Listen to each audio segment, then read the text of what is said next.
Good morning, gasaholics. I'm Hot Rod Bob, and you've got gas. Well, I had a late night last night. I was out in the Orange County Mustang Club, and I was a guest speaker for them. I do thank them for allowing me to do that. This is one of the largest Mustang clubs in all of the world. They have over 500 members, and everyone's got a Mustang. And there was a great turnout. We were at Zito's Pizza in Orange or Tustin, California. There were, a good 100+ people there, and it was a great group. As a matter of fact, this group is so congenial and so friendly that it's really the epitome of what a car club should be. Good morning, Debbie. How you doing this morning? Debbie Bradshaw. Going to be an ex California or Nevada resident very shortly, getting out of the country. Or, well, she's staying in the country. She's getting out of the state, and going back to Tennessee. If you hear banjo music in the background, Deliverance. Remember that movie? All right. Good morning, everybody. Let's stick things to cars. I got to get the camera back in focus. There we go. All right. One of the things I wanted to ask and that I wanted to talk about was, when did you realize you had gasoline running in your veins? That's right. Gasoline. Well, that's what we kind of call it when you're a real car nut. Oh, you're going to be driving by me? You got to stop by, Deb. Have a last breakfast or lunch here. Come on. Anyway, when did you realize you were a car nut? When were you involved with cars? When did you really have a sense that working on cars, driving cars, enjoying cars was what you wanted in your life? Well, for me, it was at a very young age. It started with model cars. My dad built a Lincoln Continental model car. I watched him intently as he worked on that. That was the only model I ever saw him build, but it was one that left an impression on me. My next door neighbor had just come back from his military duty overseas and brought with him a Porsche Speedster. I thought that was the most radical thing I'd seen. This was 1957 or 58, somewhere in there. My dad was driving a 1956 Plymouth four-door hardtop, which was his first new car, and we only had one car in the family. We were, one of those families that just had one car. Back in those days, that was quite normal. The next door neighbor had a big, bad four-door hardtop Buick, a 1956, because I remember on the tailgate, it had 1956 Buick written right in the center of the emblem on the trunk lid. It was pink and gray. Of course, he told me it was coral. Now, around the corner, we had a neighbor. She was a single lady, and if I was smart enough then to know what I know now, she was probably one of the early cougars of the time. Hey, Herbie Martinez Pinstriper's watching us right now, and Lou Geisen, how are you doing? She had one of these pink or coral and white DeSotos with a Hemi. And this thing was amazingly big and flamboyant, and so was she.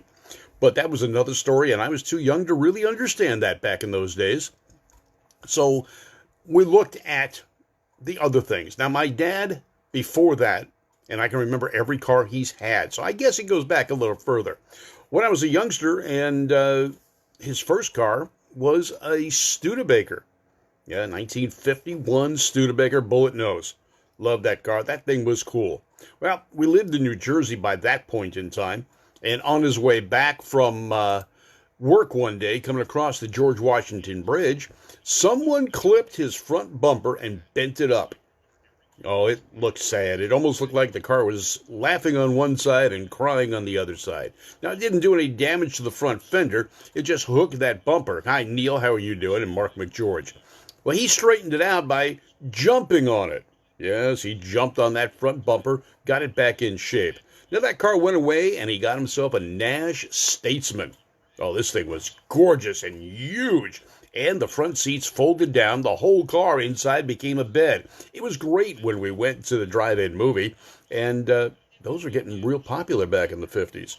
So it was a good thing to do and a fun thing to see. So he had that for a while, but I don't know what was wrong with that. He got rid of that, but our next door neighbor had a cool Henry J. Yeah, that was nice. It had all the options. It had a glove box door and a trunk lid. I don't remember which engine it had, but at that point in time, I was a little too young to really think about things like that. Except my dad's next car was a 1953 Dodge Coupe. This thing was green. It's about the biggest thing I could say about it. Now, it did have the Hemi. And I can remember one time at a stoplight, some kid with a 55 Chevy convertible, dual rear antennas, skirts, big wide white wall tires, loud glass pack mufflers, pulled alongside my dad. And at the light, he pulled away. That's right. The little Dodge with the red Ram just blew the doors off that 55. I think he caught the guy by shock, I guess, that this little plain Jane Dodge could move, and it did. And my dad pulled away from him. I don't remember if the guy caught him, but I just remember we got to cross the intersection first. And that was what was important, right? Now, the next car they got, he bought that brand new 56 Plymouth. It had a little poly motor, hardtop, cool, big fins on the back. It was great. And we had that car for quite a few years. And, well, it went away when I moved to California, but I was stuck on cars. I had built a couple of model cars since that time.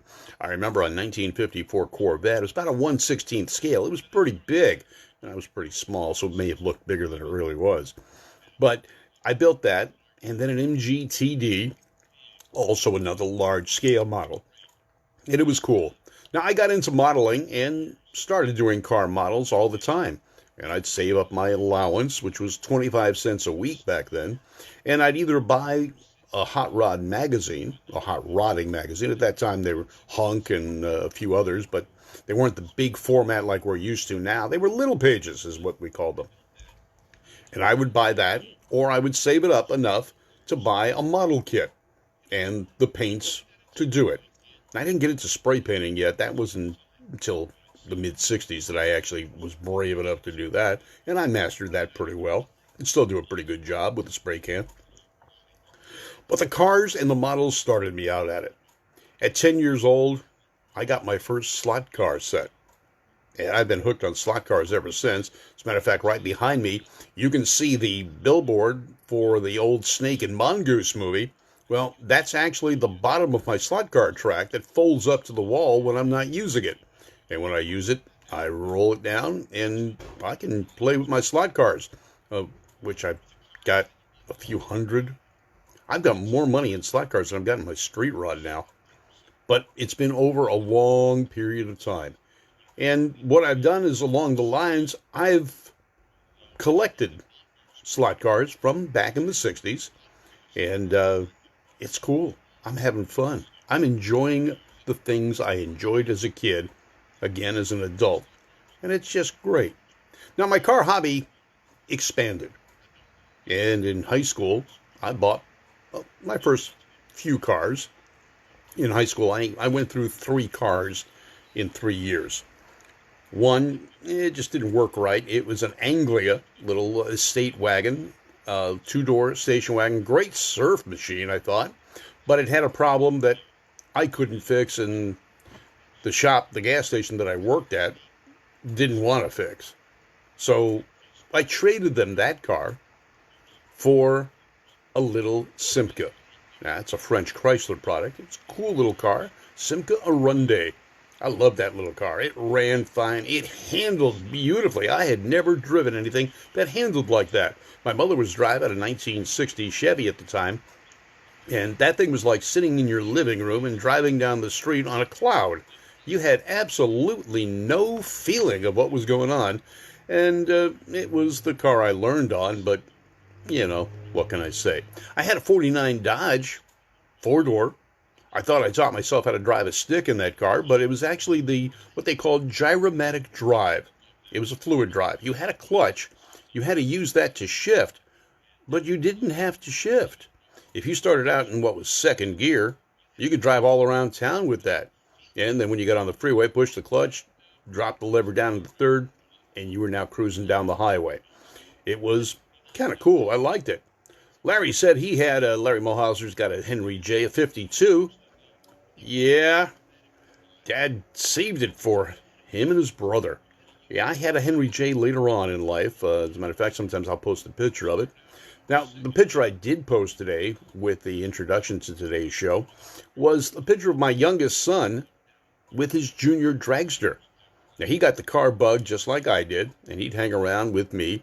At 12 years old, he helped me install the 6-cylinder engine that we just built into my Ranchero.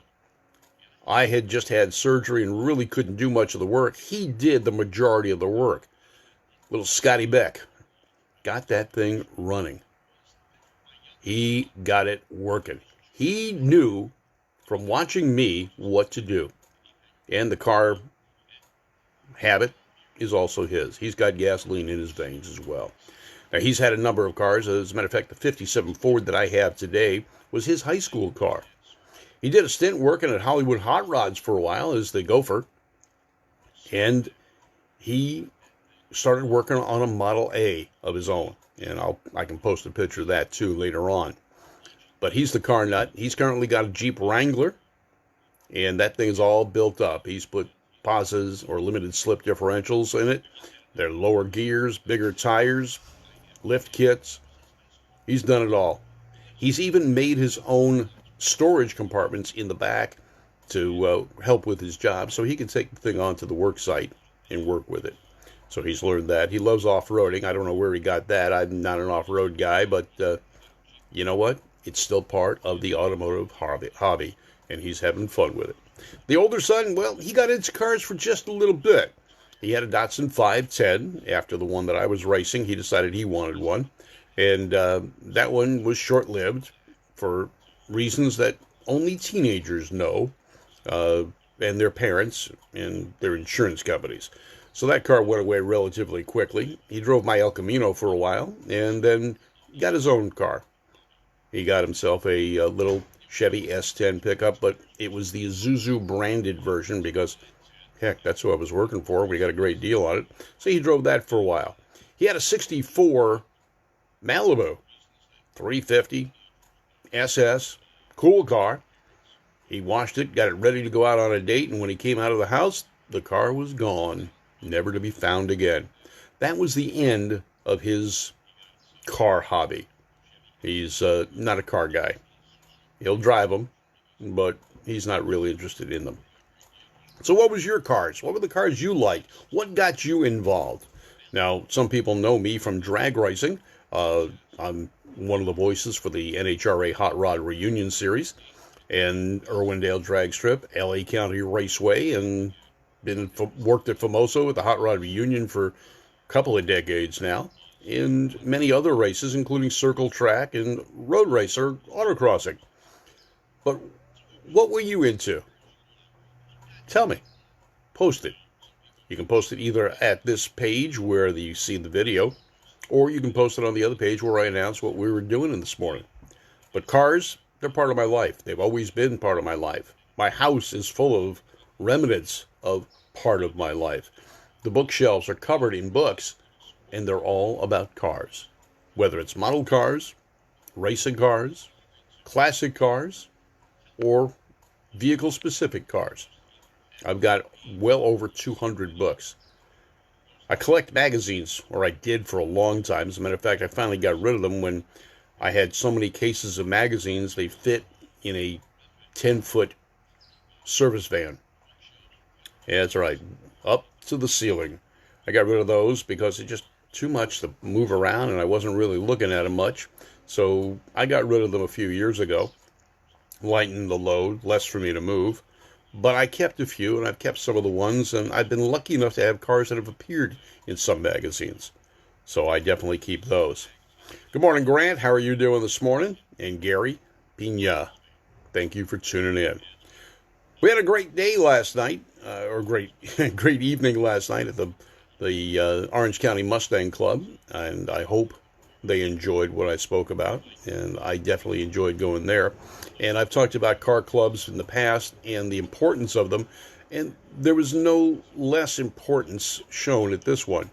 Not only is it a big car family, but I ran into about 10, 15 people I know from other areas of the car hobby. Gary and,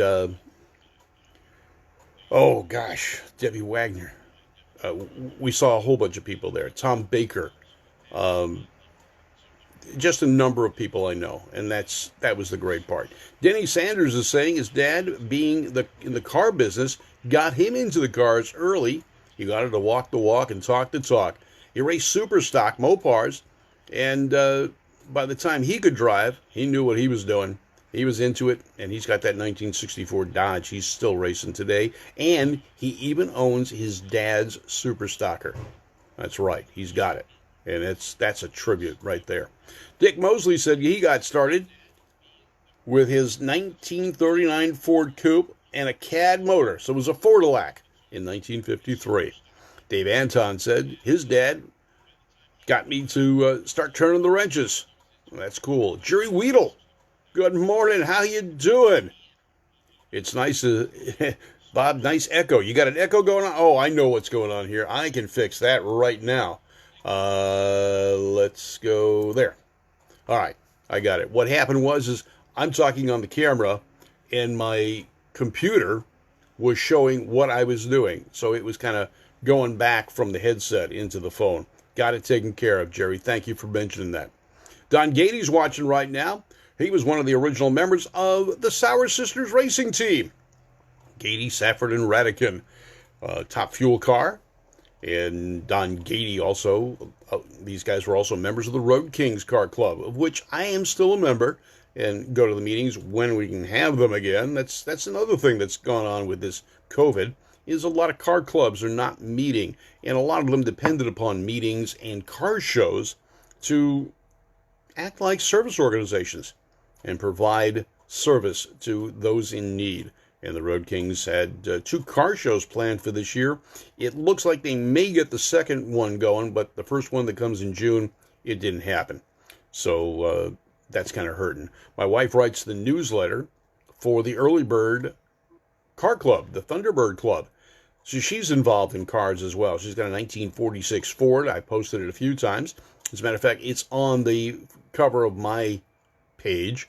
She actually took that car, well, we took the car down to the Grand National Roadster Show a couple of years ago, and she trophied in her class.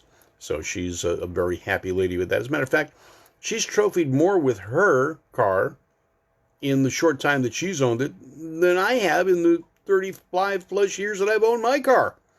But that's okay.